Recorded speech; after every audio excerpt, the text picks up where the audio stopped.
गरुड़ बसु ताई एक दिन कथा सुन बाप गोपाल। एक जन्म का बात सुनो कन्हैया। एक जन्म में मेरे नाम थे धरा ब्राह्मणी और मेरे पति का नाम थे गरुड़ बसु। एक जन्म का बात सुनो, हम कितना कष्ट से तुमको पाए हैं ना। एक दिन हमको परीक्षा करने के लिए स्वयं भगवान आए थे, क्योंकि मेरा कोई पुत्र नहीं था, कोई संतान नहीं था, इसी लेकर के हमको परीक्षा करने के लिए भगवान जी ने आए थे। ऐसे ना एक दिन कन्हैया जी धरा को परीक्षा करने के लिए वो जा रहे थे। पथ मध्य मतलब रास्ते में भोलेनाथ के साथ में दर्शन हो गए, भोले बाबा के साथ में दर्शन हो गए। तो भोले बाबा बोले कन्हैया से, कन्हैया तुम कहाँ जा रहे हो?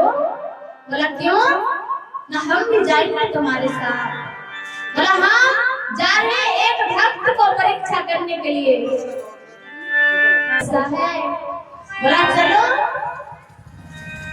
तो कन्हैया जी और भोले बाबा दोनों परीक्षा करने के लिए वो जा रहे हैं। कन्हैया जी बोलते सुनो सुनो, हम अतिथि के भेष में धरा के घर में जाकर के परीक्षा लेंगे। तो इस रास्ते में एक दुकानें सज करके तुम बैठे रहना। तो भोलेनाथ रास्ते में दुकानदार बन करके वो बैठे हैं और कन्हैया जी अतिथि के भेष में जाकर के धरा के द्वार में जाकर के बोलते, अरे धरा सुनो सुनो सुनो सुनो ओ धरा, আমি যে সারা দিন থেকে কিছু মুখে অন্ন দেইনি, তোমার বাড়িতে যদি কিছু অন্ন আছে তাহলে আমাকে সেবা দাও।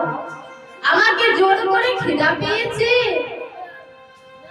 अतिथि के भेष में जाकर के कन्हैया बोलते हैं, हमको बहुत जोर से भूख लगी है, हम सारा दिन हम कुछ अन्न मुख में नहीं दिए हैं, कुछ अन्न खाए नहीं हैं, तुम अगर कुछ हमको खाने के लिए दे दो।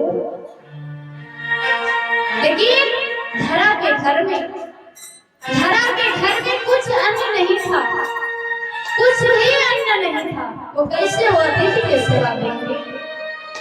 अपने पतिदेव से बोलते हैं, पतिदेव पतिदेव আমাদের বাড়িতে তো কিছু অন্ন নেই পতিদেব।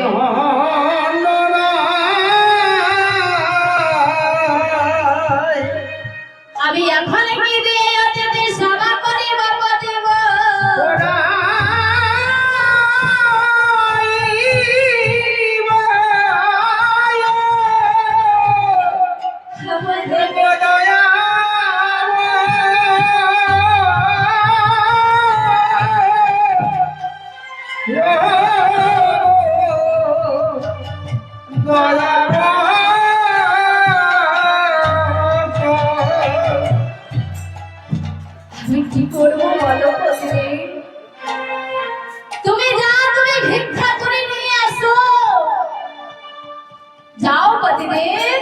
तुम भिक्षा करके लाओ।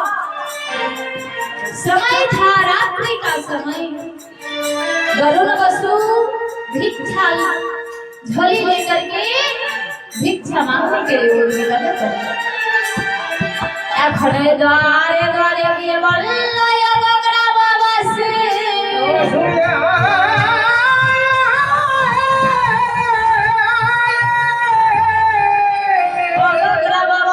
আমাকে অন্ন দাও অন্ন দাও অন্ন দাও।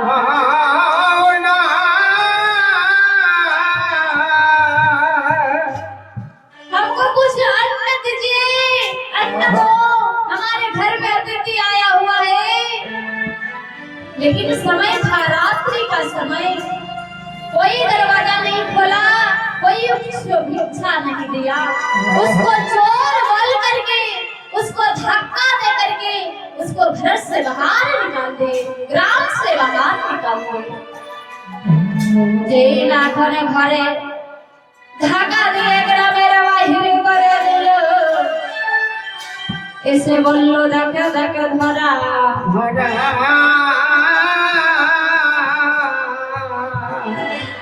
আমি ভিখার জায়গা আমি ঢাকা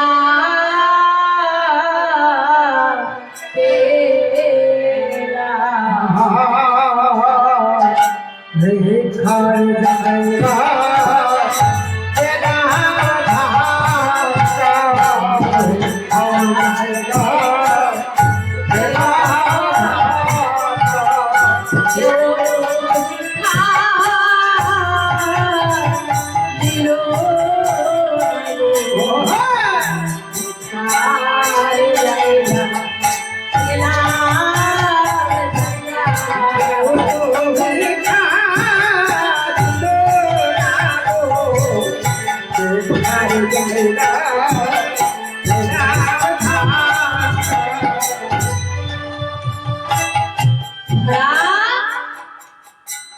भिक्षा के जगह में हमको धक्का मार के निकाल दिया, हमको कोई भिक्षा नहीं दिया। तो घरे घरे कहने बोलो पति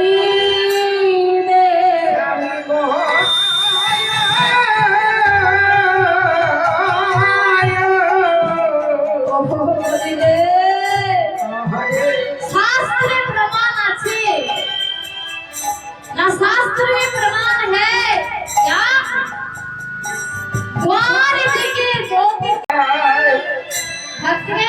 ये शास्त्र में भी है क्या? अगर आया हुआ अतिथि अगर द्वार से अगर कोई खाली हाथ में जाएगा तो उसका धन धर्म कर्म सब चल जाते हैं। इसीलिए करके अतिथि को कुछ अन्न देना चाहिए। लेकिन हमारे घर में तो कुछ अन्न नहीं है, हम कौन से देंगे? पति को तुम्हें जो दिया क्या करो पति देव, आप जो दिया क्या करो तो हम भिक्षा करने के लिए जाएंगे। आप हमको आज्ञा दीजिए, हम भिक्षा करने के लिए जाएंगे पति देव। বলছে আপনে গ্রামে গ্রামে গিয়ে বলল যৌবনাগরবাসী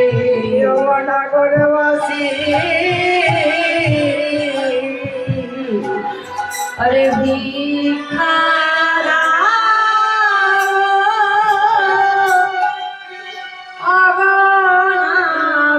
অগনাগরবাসী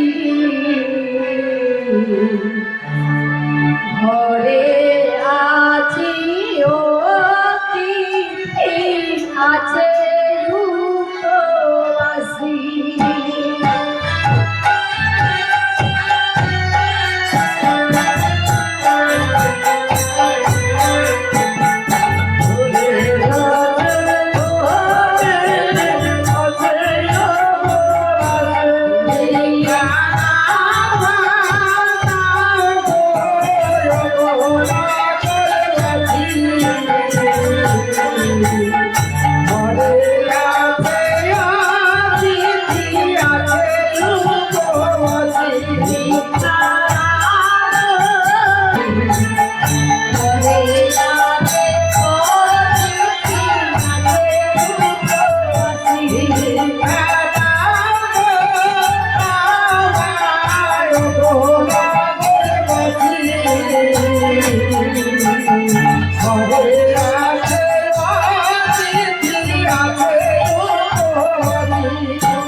ধরা গ্রামে গ্রামে গিয়ে ভিক্ষা যাচ্ছে, ভিক্ষা দাও ভিক্ষা দাও ভিক্ষা দাও,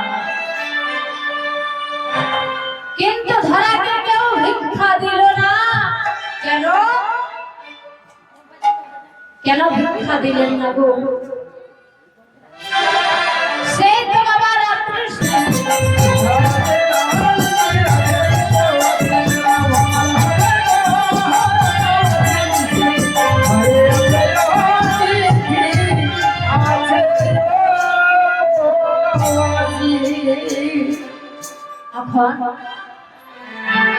যে না ধরা এখন গ্রামের বাহির হয়েছে,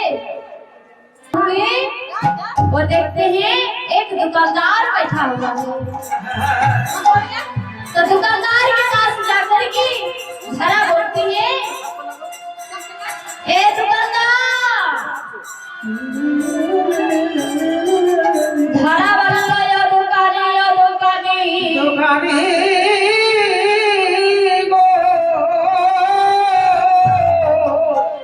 दुकानी আমাকে কিছু অন্ন দাও। दुकानदार को बोलते हैं दुकानी हमको कुछ अन्न दीजिए, अन्न दीजिए, हमारे घर में अतिथि आया हुआ है, हमारे घर में कुछ अन्न नहीं है, कुछ देकर के हमको दीजिए। अन्न नहीं देंगे क्यों? ना हमारे गुरुदेव का ऐसा शिक्षा है जो हम रात्रि में, रात का समय में किसी को भिक्षा नहीं देते हैं, हम तुमको भी भिक्षा नहीं देंगे।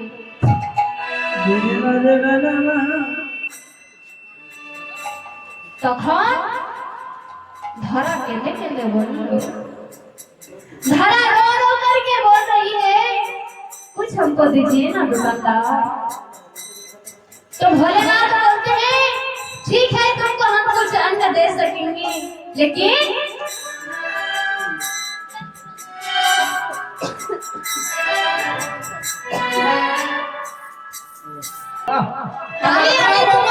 জন্ম দিয়েছে বটে, মা বাবা তো জন্ম দিয়েছে, কিন্তু উপরের হাতে দান করেছে, সেই যে দানের দেহ আর দান করা যায় না।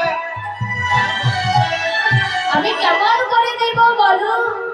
আমি যদি স্বামী যদি আদেশ করো তাহলে আমি তোমাকে বন্ধক করতে পারি।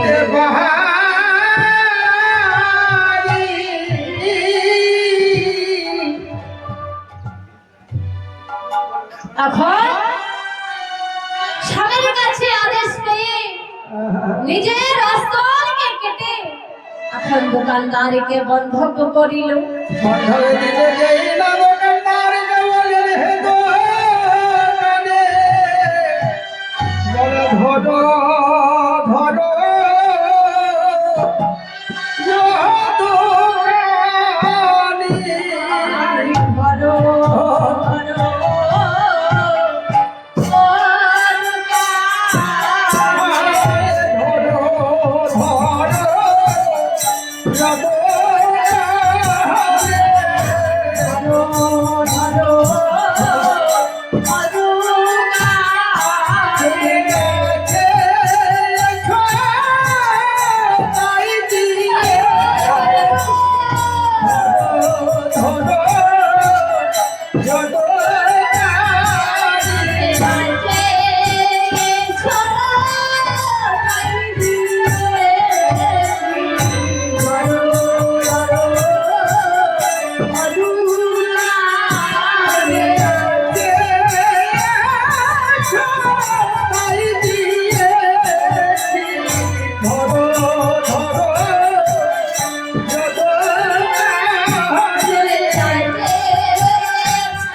সেই অস্ত্রটাকে কেটে নিয়ে আবার দোকানিকে হাতে তুলে দিলে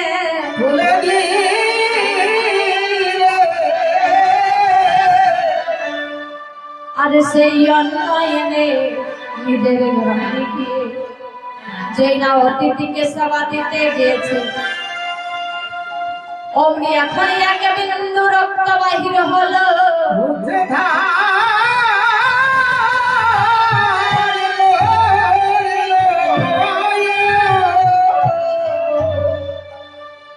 অমনি এক বিন্দু রক্ত বাহির হলো। অতিথি বলছে দারুণ বসু,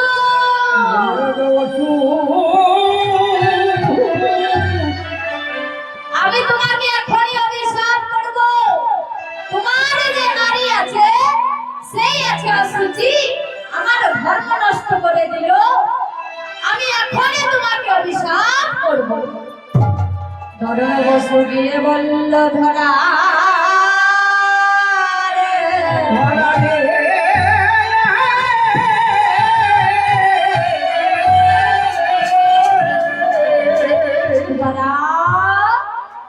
তুমি আগে কেন বললে না যে আমি অসুচি পতিদেব? তখন ধরা কেঁদে কেঁদে বলল পতি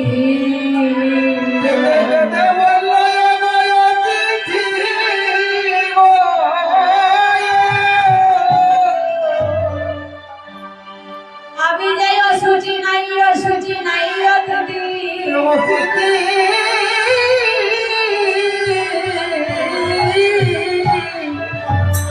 আমি অসুচি নাই অতিথি, আমি নিজের অস্ত্র অনেক কেটে বন্ধ করে রেখেছি। আমি সেই অন্যায় আবার সেবা দিয়েছি, আর সেই রক্ত আবার বাহির হয়েছে।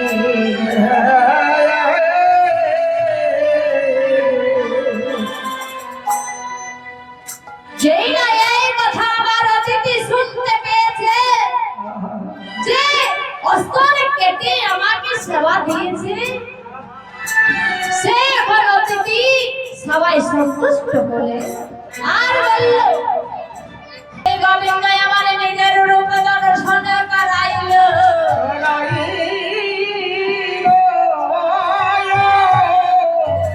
আর বলল ধরা তুমি আমার কাছে তুমি যেই বর চাইবে আমি সেই বর তোমাকে দেব।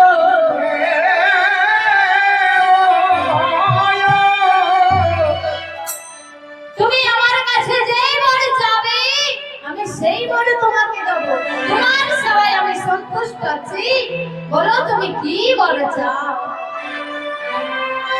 তখন ধরা কেঁদে কেঁদে বলল হে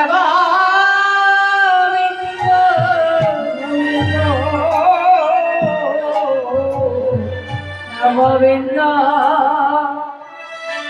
তুমি আমায় বাড়ি দিতে যাও গোবিন্দ,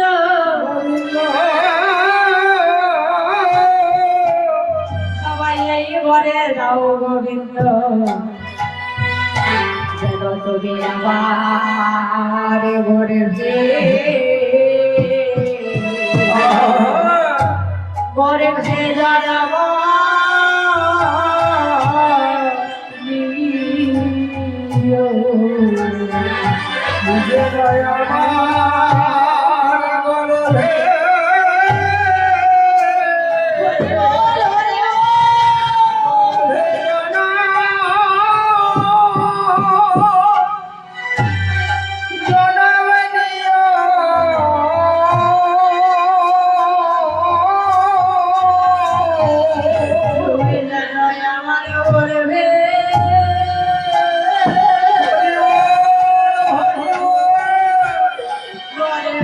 জানো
গোবিন্দ সম্মত হলেন, বললেন আমস্তু তাই হবে ধরা, আমি তোমার গর্ভে জন্ম নেব, ঠিক, কিন্তু এই জন্মে না, আমি দ্বাপর যুগে শ্রীকৃষ্ণ হব, তুমি হবে দেবকী, তখন তোমার গর্ভে আমি জন্ম নেব। ধরা যশোদা হয়েছে ওই জন্য বাবা এইদিকে এখন कन्हैया जी धारा को परीक्षा कर कर चले गए, इधर अगर भोले बाबा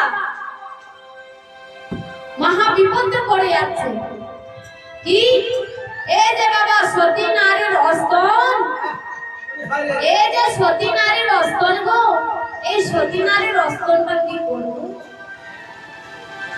এইটা তো সতী নারীর অস্তন, আমি এই সতী নারীর অস্তনটা কি করব? হ্যালো সবে গেলে কৈলাস পর্বতে গিয়ে একটা যজ্ঞ করলেন, সেই যজ্ঞে আবার সেই অস্ত্রটাকে আহুতি দিল, আর সেই যজ্ঞ কুণ্ড হইতে আবার বেল গাছের উৎপত্তি। ও মা, বেল গাছের উৎপত্তি কোথা থেকে হয়েছে? বেল গাছের উৎপত্তি গো না, ভোলে বাবা যে যজ্ঞ করলেন, সেই যজ্ঞে সেই অস্ত্রটাকে আহুতি দিলেন, আর সেখান থেকে আবার বেল গাছের উৎপত্তি হয়েছে। তখন ভোলে বাবা কেঁদে কেঁদে বলল, আরে বলির হতজি,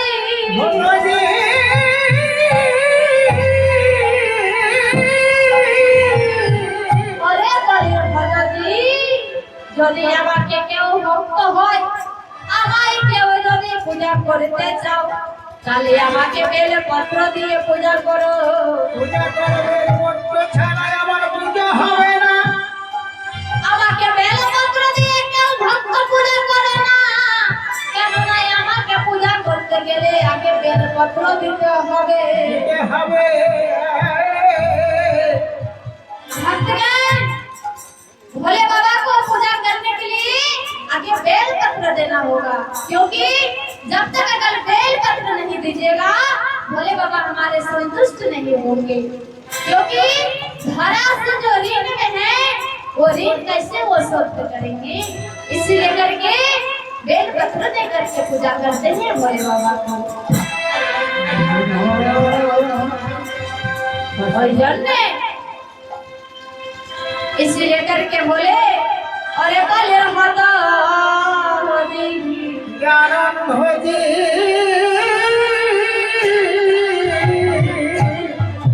যদি আমার কেউ ভক্ত হও, কেউ আমার ভক্তকে পূজা করতে চাও, তাহলে আমাকে বেলপত্র দিয়ে পূজা করো। পূজা করিতে হবে। এই দিদি আমার এই বলছি, ওই জন্য মানন্দ রানী বলল, গোপাল, আমি যে তোমাকে কত কষ্ট করে পেয়েছি, इसीलिए करके मानंद रानी बोलते कन्हैया से, कन्हैया हम तुमको बहुत कष्ट से पाई है ना, আমি তোমাকে কত কষ্ট করে পেয়েছি ধনীশ। বনে গেল রে বাবা,